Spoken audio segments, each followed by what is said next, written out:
Welcome to my channel classes by Sunita ma'am. सभी बच्चों का हिंदी की क्लास में स्वागत है। बच्चों, आज हम इस वीडियो में जानेंगे हिंदी के सरल वाक्यों का संस्कृत में अनुवाद। जैसे कि हमने पिछली वीडियो में हस धातु और पट धातु के रूप समझे थे, उन पट धातु और हस धातुओं के अनुवाद किस तरह से बनते हैं, आज हम इस वीडियो में उन्हीं को जानेंगे। बच्चों, सभी कक्षाओं में ये हिंदी के सरल वाक्यों का संस्कृत में अनुवाद सभी कक्षाओं में अनिवार्य रूप से इसके प्रश्न पूछे जाते हैं। तो सभी कक्षाओं के बच्चे इस वीडियो को ध्यान से देखें और पूरा देखें, तभी उन्हें ये हिंदी के सरल वाक्यों का संस्कृत में अनुवाद समझ में आएगा। बच्चों, ये जो धातु रूप पढ़े हमने, पट धातु और हस धातु, तो बोर्ड परीक्षा में एक तो प्रश्न पूछा जाएगा आपसे पट और हस धातु या कोई और भी धातु कि इसका जो है पुरुष बताइए, लकार बताइए, वचन बताइए। इस तरह से एक प्रश्न तो वो आएगा, और दूसरा आपको अनुवाद करने हैं कि आपको हिंदी में शब्द दिए जाएंगे, वाक्य दिए जाएंगे और उसका आपको संस्कृत में अनुवाद करना होगा। और ये कार्य भी, ये अनुवाद करना भी सभी बच्चों को बहुत ही कठिन लगता है, लेकिन जब आप इस वीडियो को ध्यान से देखोगे और समझोगे तो आपको हिंदी से संस्कृत बनाना बहुत ही आसान हो जाएगा। तो चलिए देखते हैं। पहले हम हिंदी के सरल वाक्यों का संस्कृत में अनुवाद के कुछ नियम जान लेते हैं कि इसके नियम क्या हैं। अगर आपको नियम समझ में आ गया तो जान लो कि आप अनुवाद बहुत ही आसानी से कर पाओगे। देखिए, ये जो हिंदी भाषा के वाक्यों को संस्कृत भाषा में बदलने के निश्चित नियम हैं। इन नियमों के अनुसार हिंदी वाक्यों का संस्कृत अनुवाद ठीक प्रकार से किया जा सकता है, और ये नियम निम्नलिखित हैं। बच्चों, जब हमने पट धातु और हस धातु के रूप लिखना सीखे थे तो उसमें हमने सीखा था कि संस्कृत में 3 पुरुष होते हैं। कौन कौन से? प्रथम पुरुष, मध्यम पुरुष, उत्तम पुरुष। देखो बच्चों, आपने पट धातु और हस धातु के रूप को अगर अच्छी तरह से समझ लिया है तो आपको ये अनुवाद करना बहुत ही आसान हो जाएगा। तो ये भी आपने सीख लिया कि इसमें 3 पुरुष होते हैं, प्रथम पुरुष, मध्यम पुरुष और उत्तम पुरुष। अब दूसरी बात क्या याद रखनी है, आपको पता भी होगा कि संस्कृत में 3 वचन होते हैं, एक वचन, द्विवचन, बहुवचन। और संस्कृत में 3 लिंग होते हैं। वो कौन से हैं? पुल्लिंग, स्त्रीलिंग, नपुंसकलिंग। 3 लिंग, जो कोई पुरुष है तो वो पुल्लिंग में आएगा, स्त्री है तो स्त्रीलिंग में आएगा, और जो नपुंसकलिंग चीज़ है, जो बेजान चीज़ें होती हैं, वो नपुंसकलिंग चीज़ों में आएंगे, उन्हें नपुंसकलिंग कहेंगे। तो इतना बच्चों जान लिया कि संस्कृत में 3 पुरुष होते हैं, प्रथम पुरुष, मध्यम पुरुष और उत्तम पुरुष। संस्कृत में 3 वचन होते हैं, एक वचन, द्विवचन, बहुवचन। और संस्कृत में 3 लिंग होते हैं, पुल्लिंग, स्त्रीलिंग और नपुंसकलिंग। अब आगे जानते हैं इसके और नियम। इन नियमों को बच्चों बहुत ही ध्यानपूर्वक सुनना है, तभी आपको ये समझ में आएगा। देखिए, क्रिया का प्रयोग कर्ता के पुरुष और वचन के अनुसार होता है। क्रिया का प्रयोग कर्ता के पुरुष और वचन के अनुसार होता है। बच्चों, कर्ता वो होता है जो कार्य को कर रहा होता है, उसी को हम कर्ता कहते हैं। और जो कर्ता का जो काम होता है वो होती है क्रिया। जैसे अब हम जो है हम पढ़ रहे हैं, तो जो हम हैं वो हैं कर्ता, और क्या कर रहे हैं? पढ़ रहे हैं। ठीक है, तो पढ़ना हमारी होगी क्रिया। इस तरह से जो है ये क्रिया का प्रयोग कर्ता के, जो क्रिया का जो प्रयोग होता है बच्चों, वो कर्ता के पुरुष और वचन के अनुसार होता है। कि क्रिया का प्रयोग वैसे ही होगा जैसे कर्ता का पुरुष और वचन होगा, यानी कर्ता किस पुरुष का है और किस वचन का है, उसी हिसाब से जो है क्रिया का प्रयोग होता है। अभी हम आगे बहुत अच्छी तरह से इसको समझेंगे। देखिए, कर्ता के लिंग का क्रिया पर कोई प्रभाव नहीं पड़ता, यानी कर्ता का जो लिंग होता है उसका क्रिया पर कोई प्रभाव नहीं पड़ता। हमारी हिंदी में जो है कर्ता के लिंग का क्रिया पर प्रभाव पड़ता है। जैसे बच्चों, अगर ये होता है। जैसे बालक पढ़ता है, देखिए यह शब्द है बालक पढ़ता है। देखिए यहाँ पर लिखा हुआ है बालक पढ़ता है और बालिका पढ़ती है, ये दोनों शब्द देखिए। तो यहाँ पर जो क्रिया है वो है पढ़ती है, और यहाँ पर जो है पढ़ता है। यानी अगर जो लड़का होता है संस्कृत में, जो पुरुष होता है, तो उसके लिए देखिए शब्द बना बालक पढ़ता है। यहाँ पर हमारा जो है ता आया है, पढ़ता है। और अगर बालिका है, स्त्रीलिंग है, तो यहाँ पर आया है कि वह पढ़ती है ना। लेकिन संस्कृत में ऐसा नहीं होता है। संस्कृत में क्रिया पर कोई फर्क नहीं पड़ता। देखिए कैसे नहीं पड़ता, जैसे यहाँ पर है बालक पढ़ती, बालकः पठती, तो यहाँ इसका मतलब है कि बालक पढ़ता है। ये जो है बालक पढ़ता है, तो इसका संस्कृत में बना है बालकः पठती। अब ये देखिए यहाँ पर जो ये है बालिका पढ़ती है, बालिका पढ़ती है, तो यहाँ पर बना है बालिका पठती। तो देखिए लड़के के लिए भी पठती बना है और जो है लड़के के लिए भी पठती बना है। यानी पुल्लिंग में भी पठती और स्त्रीलिंग में भी पठती, क्रिया पर कोई प्रभाव नहीं पड़ा है। बच्चों इस बात को ध्यान रखो, हिंदी में क्रिया पर कर्ता के अनुसार प्रभाव पड़ता है। मतलब जो स्त्रीलिंग पुल्लिंग जैसा भी होता है वैसी ही हमारी क्रिया होती है। जैसे बालक पढ़ता है तो ता आया है, पढ़ता है। जैसे अगर होगा कि वह जो है रमा खाती है, लड़की है तो खाती है ना। और अगर कोई लड़का होगा, जैसे मोहन खाता है, उसके लिए खाता आएगा और लड़की के लिए खाती आएगा, समझे। जैसे वह जाता है, अगर लड़का है तो जाता है, और लड़की होगी कि वह जाती है तो ती आएगा। लेकिन संस्कृत में ऐसा नहीं होता। संस्कृत में तो वह जाता है स गच्छति, और लड़की होगी तो सा गच्छति। इसमें कोई फ़र्क नहीं पड़ता है क्रिया पर। अब इतना तो बच्चों को समझ में आ गया होगा।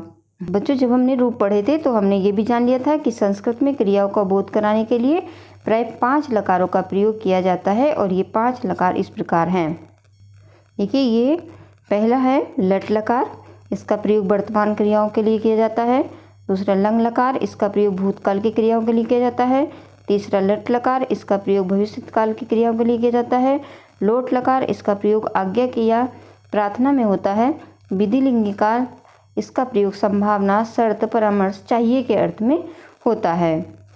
अगला नियम है बच्चों, संस्कृत में 7 विभक्तियाँ 8वां संबोधन कारक होता है, और हिंदी के कारक चिन्हों के स्थान पर संस्कृत में इन विभक्तियों का प्रयोग होता है। जैसा कि नियम 1 और 2 में उल्लेख किया गया है कि संस्कृत में 3 पुरुष 3 वचन होते हैं, इसलिए सबसे पहले कर्ता के पुरुष और वचन को पहचानना चाहिए। प्रथम, मध्यम और उत्तम पुरुष के प्रत्येक वचन का एक एक कर्ता होता है, जिसे निम्नलिखित तालिका के आधार पर नीचे समझाया जा रहा है। अब इसको बहुत ही आसानी से समझ लेंगे, इतना हार्ड नहीं है जैसे कि सुनने में लग रहा है। बच्चों ये जानना बहुत ज़रूरी है कि प्रत्येक पुरुष का एक एक कर्ता होता है। तो देखिए यहाँ पर जो प्रथम पुरुष है, यहाँ पर प्रथम पुरुष, उसका जो एक वचन का कर्ता होता है वो होता है सह, और इसका हिंदी में मतलब होता है वह। द्विवचन का इसका कर्ता होता है तऊ, और इसका हिंदी में अर्थ होता है वे दोनों। और बहुवचन में होता है ते, और इसका अर्थ है वे सब। मध्यम पुरुष का जो कर्ता होता है वो है तुम, और इसका हिंदी में होता है तुम या तू। तू अच्छा नहीं लगता है तो इसे तुम ही कहा जाता है। दूसरा द्विवचन का चिन्ह होता है कर्ता का युवाम, और इसका अर्थ होता है तुम दोनों। और ये छठा है यूयम, और इसका अर्थ होता है तुम सब। 7वां है उत्तम पुरुष का चिन्ह अहम, अहम का अर्थ होता है मैं। और आवाम, आवाम का अर्थ होता है हम दोनों। वयम का अर्थ है हम सब। इस प्रकार बच्चों ये 9 कर्ता होते हैं। यहाँ पर संस्कृत में 9 कर्ता होते हैं, 3 प्रथम पुरुष के, 3 मध्यम पुरुष के और 3 उत्तम पुरुष के। मध्यम पुरुष और उत्तम पुरुष के कर्ता निश्चित हैं, अर्थात ये नहीं बदलते। शेष सभी कर्ता प्रथम पुरुष के अंतर्गत आ जाते हैं, जैसे राम, वृक्ष, हिमालय आदि। अन्य सभी सर्वनाम व संज्ञाएं भी प्रथम पुरुष में ही होती हैं। इसका मतलब है बच्चों, जो उत्तम पुरुष के मतलब मध्यम पुरुष के और जो उत्तम पुरुष के कर्ता होते हैं वो निश्चित होते हैं, वो नहीं बदलते हैं। लेकिन जो है ये शेष कर्ता जो है प्रथम पुरुष के कर्ता बदलते रहते हैं। ये जब आप अनुवाद सीखोगे तो आपको ये समझ में आ जाएगा। अभी सुनने में अगर भारी लग रहा है तो कोई परेशानी नहीं है। अभी हम देखो आगे समझेंगे, बहुत आसानी से आपको अनुवाद बनाने आ जाएंगे। अब जैसा कि बच्चों नियम 5 में बताया है कि संस्कृत में 5 लकारों का प्रयोग किया जाता है। प्रत्येक लकार की क्रिया के 9 रूप होते हैं जिनका प्रयोग कर्ता की स्थिति के अनुसार किया जाता है। जैसे उदाहरण के लिए पढ़ना क्रिया के धातु पठ के वर्तमान लट लकार के रूपों को देखेंगे तो आपको समझ में आ जाएगा। अब बच्चों देखो, अब हम समझते हैं कि किस तरह से ये अनुवाद बनते हैं। अब आपको बहुत आसानी से समझ में आ जाएगा। पहले आप इतना जान लो कि ये बच्चों ये कर्ता है, ये तीनों प्रथम पुरुष के कर्ता हैं और ये प्रथम पुरुष की क्रिया। ये आप रूप जब आपने पढ़े थे धातु रूप तो उसमें देखिए प्रथम पुरुष के चिन्ह है ना, जैसे आया था पठती, पठत, पठंती। ठीक है, प्रथम पुरुष में बताया था कि प्रथम पुरुष के जो चिन्ह होंगे वो होंगे ती, तय, अंति। तो ये आ गया ती, तय, अंति, ये चिन्ह हैं। अब ये इसके कर्ता हैं। बच्चों इतना ध्यान रख लो, आप याद कर लो कि जो सा होता है ये अगर सबसे पहले अगर कहीं पर सा लगा हुआ है तो लास्ट में ती होगा, और अगर शुरू में ये तऊ है तो लास्ट में ता होगा, और अगर शुरू में ते है तो अंत में ती होगा। और अगर लास्ट में आपको कहीं पर ती दिखाई दे रहा है तो समझ लो इसका कर्ता सा होगा, और लास्ट में ता दिख रहा है तो इसका कर्ता तऊ होगा, और अगर यहाँ पर अंति दिख रहा है लास्ट में क्रिया में तो इसका कर्ता ते होगा। अब इसका मतलब क्या होता है? सह का मतलब होता है वह, सह का मतलब वह होता है, तऊ का मतलब होता है वे दोनों, और ते का मतलब होता है वे सब। अगर आप इसको समझते चलोगे तो बहुत आसानी से अनुवाद करना आ जाएगा। ऐसे समझ लो कि जो सा है इसका मित्र ती है, यानी ये जो दोनों एक साथ चलते हैं, ये आगे होता है तो पीछे उसके ती जरूर रहता है। ऐसे याद कर लो कि सा का दोस्त ती होता है, सा आगे होता है तो ती उसके पीछे होता है। तऊ का मित्र ता है, और अगर तऊ आगे होता है तो लास्ट में अंत में ये ता जरूर दिखाई देता है। दोनों ये दोस्त हैं, एक दूसरे के अलग नहीं होते। अगर किसी ने अलग कर दिया तो अनुवाद गलत हो जाता है। तो आप ये समझ लो कि इनको आपको साथ ही रखना है। जो जो दोस्त हैं आपस में उन सबको आपको याद रखना पड़ेगा कि कौन किसका दोस्त है। तो सा का दोस्त कौन है? ती है। तऊ का दोस्त कौन है? ता है। और ते का दोस्त कौन है? अंति है। इस तरह से आपको याद रखना पड़ेगा, तब आप इसको कभी नहीं भूलोगे। अब देखिए जब अनुवाद बनाने को आता है तो कैसे आता है? जैसे लिखा है वह पढ़ता है। अब वह को हमने जान लिया, देखिए वह आया, वह की संस्कृत थी। अगर वह को संस्कृत में लिखेंगे तो लिखेंगे सा, तो यहाँ पर देखिए सा आ गया। अब क्या कर रहा है? वह क्या कर रहा है? पढ़ रहा है। तो पढ़ने का हमने जान लिया था कि पढ़ने की संस्कृत क्या होती है, देखिए पठ होती है ना, पठ हो गई। अब सह का दोस्त कौन होता है? ती होता है। तो यहाँ पर देखिए ती लगा दिया तो हमारा हो गया सह पठती। तो जो सा है वो हमारा कर्ता है और ती जो है हमारी क्रिया है। ठीक है, तो यहाँ पर ये दोनों ही एक साथ चलते हैं, अलग अलग नहीं होते हैं। जो अलग कर देता है तो उसका अनुवाद गलत हो जाता है। देखिए इसका अनुवाद बन गया, कितना आसान हो गया। वह पढ़ता है तो वह का हो गया सह, और पढ़ने का हो गया पठ, और क्योंकि इसके लास्ट में ती लगेगा तो बन जाएगा सहपट्टी। अभी हमने जब धातु रूप पढ़े थे, समझे थे, तो बच्चों को लग रहा होगा कि ये हम क्यों पढ़ रहे हैं, हम क्यों याद कर रहे हैं, है ना। एक तो होता है कि बोर्ड परीक्षा में आपको पूछा जा रहा है कि इसका लकार कौन सा है, धातु कौन सा है, पुरुष कौन सा, वचन कौन सा है, वो तो आपको जवाब देना ही है, इसलिए आप पढ़ रहे थे। लेकिन मैंने पहले भी बताया था कि इसका प्रयोग उसमें आएगा जब हम इसका अनुवाद करेंगे।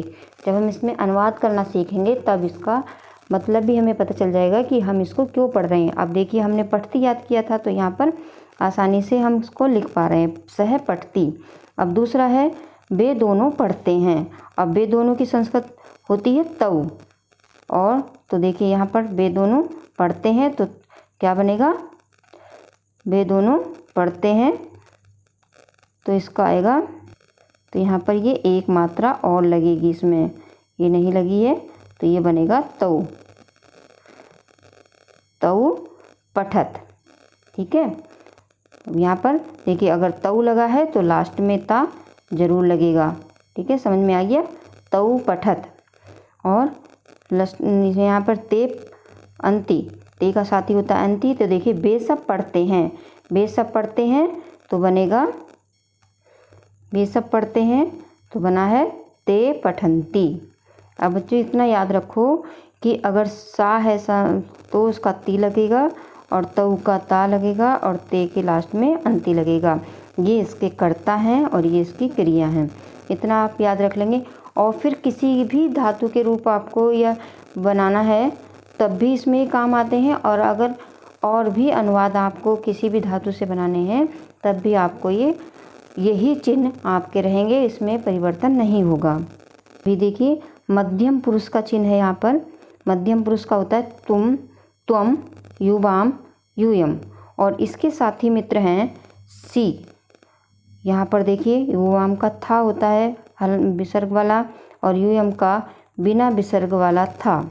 ये हमने पढ़ा था रूप में, पट सी पठत पठत पढ़ते हैं इस तरह से। अभी देखिए इसके रूप कैसे बनेंगे, तुम पढ़ते हो, तुम पढ़ते हो तो त्वम की संस्कृत होती है, तुम की संस्कृत होगी त्वम, और पढ़ने की वही पढ़ रहेगी तो इसका, और ये जो है लास्ट में सी लग जाएगा, त्वम पठसी। इधर देखिए तुम दोनों पढ़ते हो तो बनेगा युवाम, यहाँ पर आ जाएगा युवाम पठत, और यूयम तुम सब पढ़ते हो तो बनेगा तुम सब पढ़ते हो यूयम पठत। देखिए ये बना है यूयम पठत।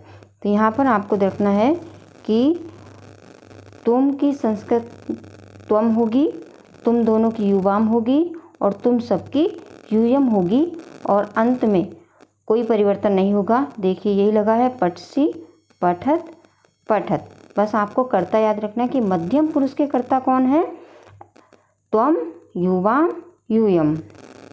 देखिए उत्तम पुरुष के कर्ता कौन है, अहम, आवाम, वयम, और इनके साथी कौन होते हैं, अहम होता है तो आमी, आव, आम। बच्चों इतना तो आपको याद ही रखना पड़ेगा कि कर्ता अगर आपको याद हो गए तो आपकी जो क्रिया है वो आपको पहले से याद है, वो आपने धातु रूप में याद कर रखी है। देखिए अब है जैसे मैं पढ़ता हूँ, तो मैं पढ़ता हूँ तो मैं की संस्कृत होगी अहम, और पढ़ने की पठ, और इसका अंत में क्रिया लगेगी आमी, तो हो गया अहम पठामी, अहम पठामी। हम दोनों पढ़ते हैं तो बनेगा आवाम पठावे, हम सब पढ़ते हैं तो बनेगा वयम पठामे। देखिए कितना आसान हो गया इसका अनुवाद बनाना। आपको थोड़ा सा बस यह कर्ता याद रख लेना है और इसकी क्रिया याद कर लेनी है। ठीक है, कि कर्ता। यहाँ पर एक बार और देखिए इसके किस तरह से प्रथम पुरुष में बना है। वह पढ़ता है, सह पठती, वे दोनों पढ़ते हैं, तऊ पठत, वे सब पढ़ते हैं, ते पठंती, तुम पढ़ते हो या तू पढ़ता है तो त्वम पठसी, तुम दोनों पढ़ते हो, युवाम पठत, तुम सब पढ़ते हो, यूयम पठत। मैं पढ़ता हूँ, अहम पठामी, आवाम, हम दोनों पढ़ते हैं तो आवाम है पठाव, हम सब पढ़ते हैं तो वयम पठामे। तो आपको बस इतना ध्यान रखना है कि देखिए सा के साथ में ती लगा है, तऊ के साथ में ता लगा है, ते के साथ में अंति लगा है, और त्वम के साथ में सी लगा है, युवाम के साथ में था लगा है, यूयम के साथ में था लगता है, अहम के साथ में आमी, और आवाम के साथ में आव, और वयम के साथ में आम लगता है। इस तरह से आपको ध्यान रखना है। ने सामान्य रूप में हम यह भी कह सकते हैं कि जिस पुरुष का कर्ता होगा उसी पुरुष की क्रिया भी होगी। यदि कर्ता और क्रिया का संबंध परिवर्तित हो जाएगा तो अनुवाद पूर्णतः अशुद्ध हो जाएगा। अन्य जो लकारों में भी कर्ता और क्रिया का यही संबंध होता है। जैसे आपने पट का समझ लिया, वैसे ही किसी और धातु में, किसी और लकारों में भी यही नियम चलेगा। ये नहीं कि इसके नियम बदल जाएंगे, वही कर्ता होंगे और वही इसकी क्रिया होंगी। इसमें अनुवाद करने में आपको यही सरलता मिलेगी कि अगर आपने पट धातु के रूप याद कर लिए हैं पूरे 5 लकारों में और इसके कर्ता और क्रिया याद कर ली हैं, तो अन्य जितनी भी धातु हैं, जितने भी लकार में अनुवाद बनाएंगे तो इसके नियम सेम ही रहेंगे, कोई परिवर्तन नहीं होगा। अब देखिए इसमें जब हम हस धातु का देखेंगे भूतकाल के लंग लकार का प्रयोग। अब यहाँ पर देखिए भूतकाल में आ गई लंग लकार, तो देखिए इसमें आएगा वह हंसा। वह हंसा, तो देखिए क्रिया में कोई परिवर्तन नहीं आया है, से आया है। वह के लिए वही से आया है, सिर्फ क्रिया में आ गया है, क्योंकि भूतकाल के रूप कैसे चलते हैं, ए हसत। इसका बनेगा ए हसत। वह हंसा तो बनेगा से ए हसत। वे दोनों हंसे, देखिए क्रिया वही जो करता है वही रहेगा। तो अब ये लकार के अनुसार यहाँ पर क्रिया बदल गई है, यहाँ पर आ गया ताम। आपने रूप याद कर लिए हैं हस्त धातु के भी और पट धातु के भी, तो इसलिए अब आपको आसानी हो जाएगी कि यहाँ पर क्या होगा। वो आएगा वे हंसे तो ते हसन। तुम हंसे तो बनेगा त्वम अहस। तुम दोनों हंसे युवाम अहस्तम। तुम हंसे तो यूयम अहसत। मैं हंसा अहम अहसम। हम दोनों हंसे आवाम अहसावै। हम दोनों हंसे वयम अहसामै।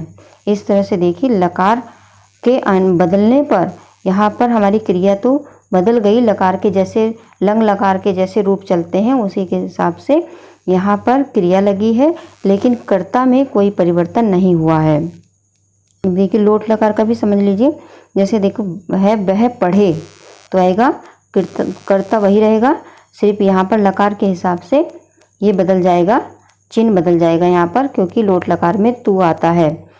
प्रथम पुरुष का जो एक वचन होता है वो तू होता है, इसीलिए यहाँ पर बनेगा, क्योंकि देखिए ये भी प्रथम पुरुष का है और ये भी प्रथम पुरुष का चिन्ह है, तो बनेगा स पठतु। वे दोनों पढ़े तो बनेगा तौ पठताम। वे सब पढ़े ते पठन्तु। तुम पढ़ो त्वम पठ। तुम दोनों पढ़ो युवाम पठतम। तुम सब पढ़ो यूयम पठत। तो बच्चों इतना ही ध्यान रखना है, जिस पुरुष के कर्ता है उसी पुरुष की यहाँ पर क्रिया लग जाएगी। देखो वह के साथ में तू लगा है, निस्सह के से प्रथम पुरुष का है तो प्रथम पुरुष का ये चिन्ह है। तऊ ये द्विवचन का है तो ये भी द्विवचन का चिन्ह लगा है। ये बहुवचन का है तो यहाँ पर भी बहुवचन का चिन्ह लगा है। ये मध्यम पुरुष का एक वचन है तो यहाँ पर भी मध्यम पुरुष का एक वचन का चिन्ह है। ये मध्यम पुरुष का द्विवचन है तो यहाँ पर भी द्विवचन का चिन्ह है। और यूयम बहुवचन का चिन्ह है तो यहाँ पर भी बहुवचन का चिन्ह है। देखिए उत्तम पुरुष का चिन्ह अहम आवाम वयम, ये करता हुए, और इसका अनुवाद जैसे हिंदी में होगा मैं पढ़ूं, तो मैं को हमने भी जाना था कि मैं की संस्कृत होगी अहम और यहाँ पर नी, क्योंकि ये अहम उत्तम पुरुष का एक वचन है तो यहाँ पर भी उत्तम पुरुष का एक वचन लगेगा और बन जाएगा अहम पठानी। अहम हम दोनों पढ़ें तो बनेगा आवाम, यहाँ पर डंडा लगेगा आवाम पठावै। और हम सब पढ़ें तो बनेगा हम सब पठामें। जिस पुरुष का कर्ता होगा उसी पुरुष की क्रिया भी लगेगी, इतना ध्यान रखना है। देखिए हस्त धातु में भी देख लीजिए, हस्त धातु के भी वैसे ही रूप बनेंगे, कोई अंतर नहीं बनेगा। कर्ता में कोई अंतर नहीं आएगा, जो धातु होगी धातु के बन जाएंगे, और चिन्ह में भी कोई अंतर नहीं आएगा। देखिए वह हंसे तो बनेगा स हस्तु।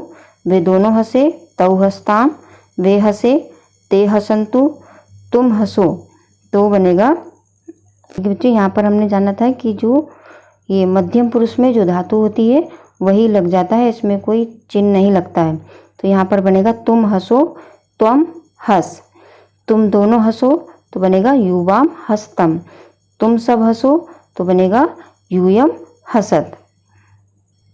उत्तम पुरुष के रूप बनेंगे मैं हंसूं, जो अनुवाद बनेगा इसका मैं हंसूं का बनेगा अहम हसानी। तो देखिए अहम उत्तम पुरुष का एक वचन है और नी लोट लकार में उत्तम पुरुष का एक वचन है। हम दोनों हंसे बनेगा आवाम हसाब। हम सब हंसे बनेगा वयम हसामें। देखिए हस्त धातु के विधिलिंग में भी जो चाहिए के अर्थ में होते हैं उसके भी रूप किस प्रकार से बनेंगे, ये देखो है उसे हंसना चाहिए, तो देखिए कर्ता नहीं बदलेगा, सिर्फ क्रिया बदलेगी। यहाँ पर जो भी चिन्ह विधिलिंग लकार के होते हैं वो यहाँ पर लग जाते हैं। देखिए जो ता है हलंत वाला, वो विधिलिंग लकार में प्रथम पुरुष का ता आता है, तो बनेगा सह हसेत। तुम दोनों को हंसना चाहिए, तो हसेताम, उन सबको हंसना चाहिए, ते हसेयु। तुम्हें हंसना चाहिए तो बनेगा त्वम हसे, तुम दोनों को हंसना चाहिए, युवाम हसेतम, तुम सबको हंसना चाहिए, यूयम हसेत। मुझे हंसना चाहिए, अहम हसेयम, हम सबको हंसना चाहिए, आवाम हसेव, हम सबको हंसना चाहिए, वयम हसेम। बच्चों बस इसमें इतना ही याद रखना है। देखो कर्ता के चिन्ह नहीं बदलेंगे किसी भी लकार में, कर्ता के चिन्ह वही रहने हैं, और जो कर्ता होगा उसका क्रिया उसके लकार के हिसाब से आ जाएगी। जैसे यहाँ पर देखिए सहकर्ता वही है, लेकिन जो ता है यहाँ पर ये कर्ता का चिन्ह, जो लकार का चिन्ह है, जो भी वचन के हिसाब से जो वचन होगा, जैसे ये एक वचन का चिन्ह ता, ये द्विवचन का ताम, और ये बहुवचन का यू, इस तरह से लग जाएगी। विधि की लिट लकार के भी देख लीजिए, ये हिंदी लिखी है और ये संस्कृत है। जैसे वह पढ़ेगा तो बनेगा स पठिष्यति, वे दोनों पढ़ेंगे, तो पठिष्यत, वे सब पढ़ेंगे, ते पठिष्यन्ति, तुम पढ़ोगे, तुम पठिष्यसि, तुम दोनों पढ़ोगे, युवाम पठिष्यत। यहाँ पर कर्ता यहाँ भी नहीं बदल रहे, देखो साही लगा है, तो ते त्वम युवाम यूयम, ये तुम सब पढ़ोगे, कब बनेगा यूयम पठिष्यत। जो इतना ही ध्यान रखना है, कर्ता कहीं नहीं बदलेंगे, और जो क्रिया होगी वो कर्ता के हिसाब से लग जाएगी।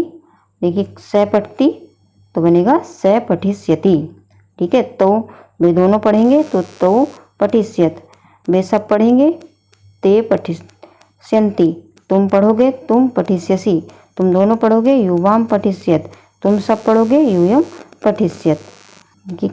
उत्तम पुरुष के में करता है, मैं पढ़ूंगा, अहम पठिष्यामि, हम दोनों पढ़ेंगे, आवाम पठिष्याव, हम सब पढ़ेंगे, वयम पठिष्यामः। तो बच्चों आज इस वीडियो में हमने अनुवाद बनाने के नियम सीखे। मुझे आशा है कि आप सबको ये नियम अच्छी तरह से समझ में आ गए होंगे, और अनुवाद बनाना भी अच्छी तरह से समझ में आ गया होगा। और इस वीडियो को बार बार ध्यान से देखिए, पूरा देखिए, और ध्यान लगा के देखेंगे और थोड़ा सा अपना समय देंगे तो आपको अच्छी तरह से अनुवाद बनाना आ जाएंगे। तो अगर आ गए हैं आपको, तो देखिए आपके लिए गृह कार्य है, ये सब आप खुद बना करके करेंगे कि वह हंसता है, वे दोनों हंसते हैं, वे सब हंसते हैं, तुम हंसते हो, तुम दोनों हंसते हो, तुम सब हंसते हो, मैं हंसता हूँ, हम दोनों हंसते हैं, हम सब हंसते हैं। इन सब के अनुवाद आपको कॉपी में बनाने हैं, और अपना खुद टेस्ट ले लेना कि क्या हमें खुद ये बनाने आ गए। ठीक है बच्चों, तो आज इस वीडियो में हम इतना ही पढ़ेंगे। मुझे आशा है आप सबको ये सब जितना भी समझाया गया है वो अच्छी तरह से समझ में आ गया होगा। अगर आ गया है तो वीडियो को लाइक करिए, और जिन्होंने सब्सक्राइब नहीं किया है बच्चों वो सब्सक्राइब कर ले। अगर आपकी वीडियो में लाल बटन दिखाई दे रहा है सब्सक्राइब का, तो उसको दबा दें, ठीक है। और इस वीडियो को दूसरे बच्चे के साथ ज़रूर शेयर करें ताकि इस वीडियो का लाभ सभी बच्चों को मिल सके। धन्यवाद।